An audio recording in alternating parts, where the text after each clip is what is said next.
上一讲谈到于定国升任廷尉，酷吏风气为之一变。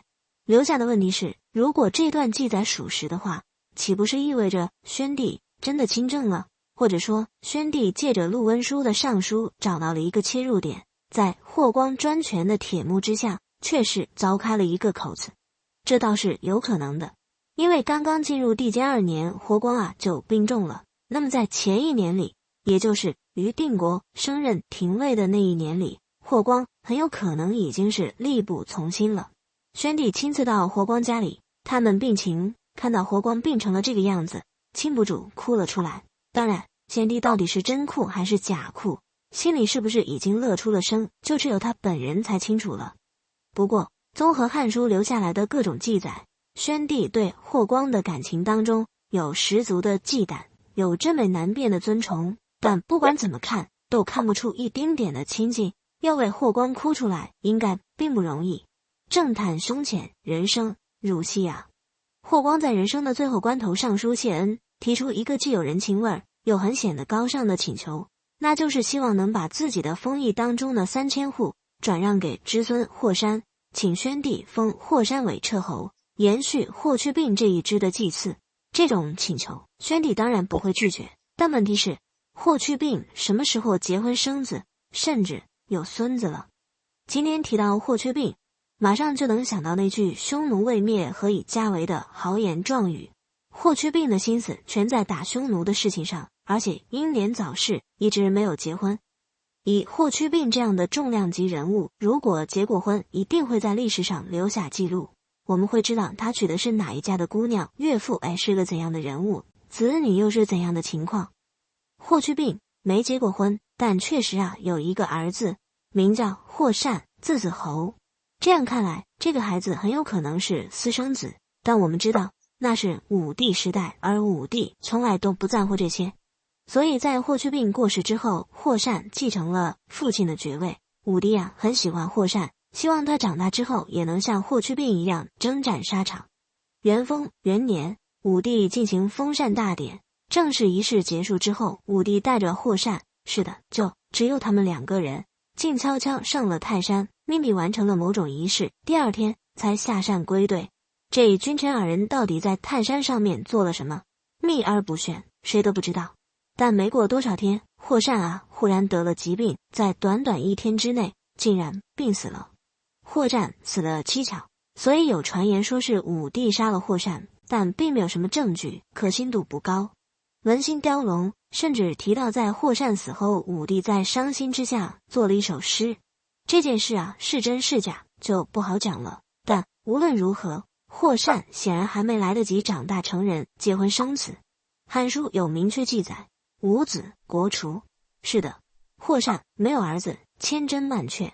随着霍善的死，霍去病的血脉彻底断绝，封国也就收归国有了。那么现在要继承霍去病爵位的这位霍山到底是谁呢？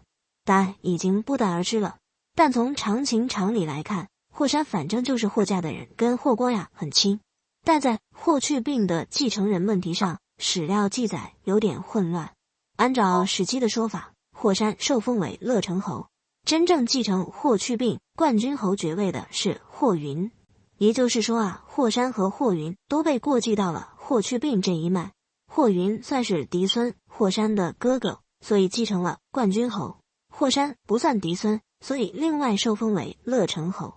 然而按照汉书的说法，霍山才是霍去病的继承人，霍云受封的不是冠军侯，而是冠阳侯，但也被算进了霍去病的一脉。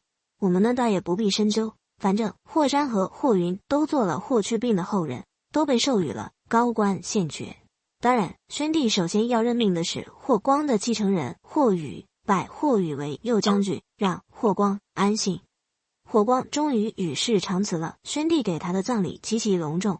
历史学者吴立瑜先生讲，若论大臣的丧事风光和哀荣极备，最早的记载则莫过霍光。但宣帝这样做到底有多大程度是出于对霍光的真心感激，有多大程度是为了迷惑霍氏家族，又有多大程度是因为自己对这些安排其实无能为力，今天已经看不清了。而我们可以看清的是，霍光死后，御史大夫魏相上封事说，霍光之死带来的权力真空需要赶紧填补，建议由张安世担任大将军。宣帝欣然采纳，果然在当年夏4月戊申日以张安世为大司马车骑将军，领尚书使。今天我们读这段历史，很容易一眼扫过，看不出事件背后的波诡云谲、惊心动魄。首先要搞清楚的是，到底什么是上封事？程子成帝奏章，如果事关机密，就会把奏章密封起来，由皇帝亲自拆封查看。但前面讲过，在霍光秉政的时代，奏章需要首先让霍光过目，霍光认为适合给宣帝看，才会转达给宣帝。这就意味着当时就算有所谓上封事，也是秘密呈递给霍光的，没机会越过霍光秘密呈递给宣帝。大概是因为霍光刚死，魏相果断地抓住了这个难得的窗口期，以一封秘密奏章向宣帝提出关键性的建议。也就是说啊，魏相的意见特意避开了霍家人的耳目，直达宣帝。这不是一般程度的冒险，但魏相应该很鸡贼。奏章的全部内容就算真的泄露出去，他也完全有资格做辩解。毕竟在霍光在世的时候，张安世是霍光的左膀右臂，霍光倚重张安世胜过倚重自家的任何一名子侄，所以以张安世接替霍光，即便是霍家子侄也挑不出任何毛病。但魏相真正的意图显然不是讨好霍家人，而是因为张安世是张贺的亲兄弟，而正是张贺一手养育了少年宣帝，拿这个举目无亲的皇曾孙当成亲孙儿来抚养。所以以张安世接替霍光，相当于不动声色间帮助宣帝从霍氏家族的手里夺回政权。宣帝当然愿意提拔张安世，在这件事上，《汉书》有一段特别生动的描写，说张安世在宣帝面前免冠顿首，不敢接这个差事。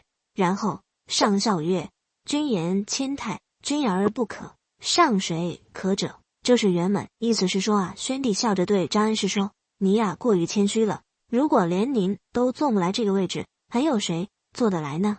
这段内容的关键就是一个“笑”字。在张安世面前，宣帝可以放轻松，笑得出来。我们必须想到，当张贺因为巫蛊之祸的缘故要被诛杀的时候，是张安世恳求武帝以腐刑换死刑，救下了张贺一命。所以在张贺对宣帝倾注了祖父样感情的时候，张安世虽然极力阻拦了张贺不要把孙女嫁给宣帝，但兄弟情深，张安世怎么可能对宣帝不动感情呢？而且张安世的为人一言以蔽之，就是超级谨小慎微，或者说胆小怕事，对任何人都不会构成威胁。后文还会讲到，当宣帝意外登基之后，和霍光在一起的时候，只觉得如芒刺在背，只有和张安世在一起的时候才会放松下来。于是短短几天时间，对张安世的任命就来了：大司马车骑将军，领尚书使。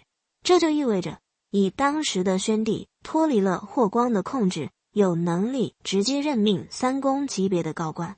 张安世的最新头衔也很耐人寻味，正式职位不是霍光当时的大司马大将军，而是大司马车骑将军，相当于实质上取代了霍光的地位，但名义上让了霍光半个身位。所有头衔里边真正重要的是领尚书事。前面讲过，在昭帝继位的时候，霍光、金米迪、战关节这三个人共领尚书使。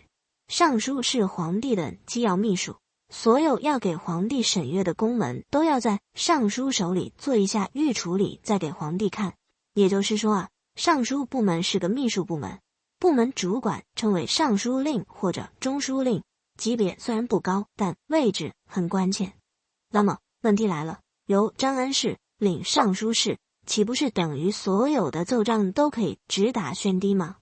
霍光大权独揽20年，霍氏家族从子弟到姻亲遍布朝廷重要岗位，真能容忍这样的改变吗？如果有了弹劾霍家某人的奏章，宣帝真的可以直接处置吗？